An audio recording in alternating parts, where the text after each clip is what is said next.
We arrived in Nairobi late in the evening and made a beeline for our hotel to get some rest. I was exhausted and disheveled. I'm no stranger to international flights, but a continuous 24-hour stretch of travel is no joke. Still, I knew this trip would be worth it. I was visiting Kenya with a group of journalists and bloggers at the invitation of the One Campaign. Founded by Bono, the frontman of the internationally renowned rock band U2, One is a nonpartisan advocacy organization dedicated to the fight against extreme poverty and preventable disease, particularly in Africa.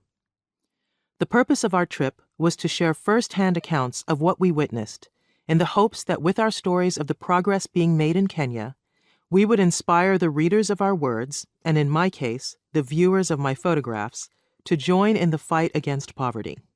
As you might imagine, I was thrilled to be on this expedition.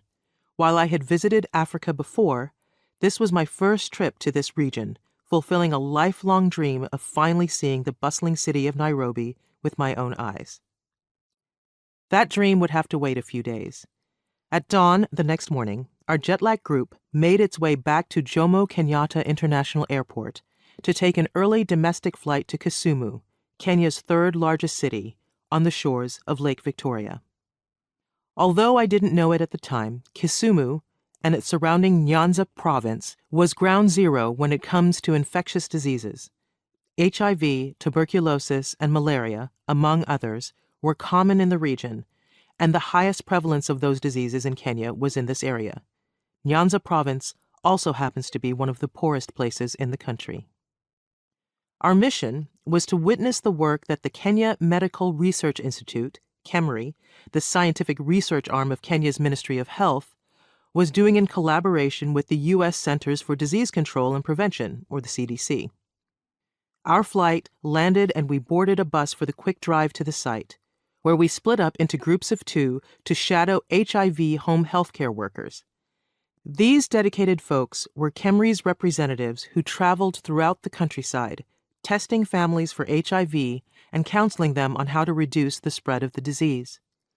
Because many of the families in the region live in relatively remote rural areas, it was difficult, not to mention discouraging, for them to travel the long distances on foot to get to the clinics to determine their status. So instead, KEMRI and the CDC came to them. My travel companion for the day was Amy, a young journalist from San Francisco, and we were quickly paired with 2 Kenyan healthcare counselors who were consummate professionals. Sam, a jovial and passionate young man with twinkling eyes and a great smile, and Grace, his more reserved, no-nonsense counterpart.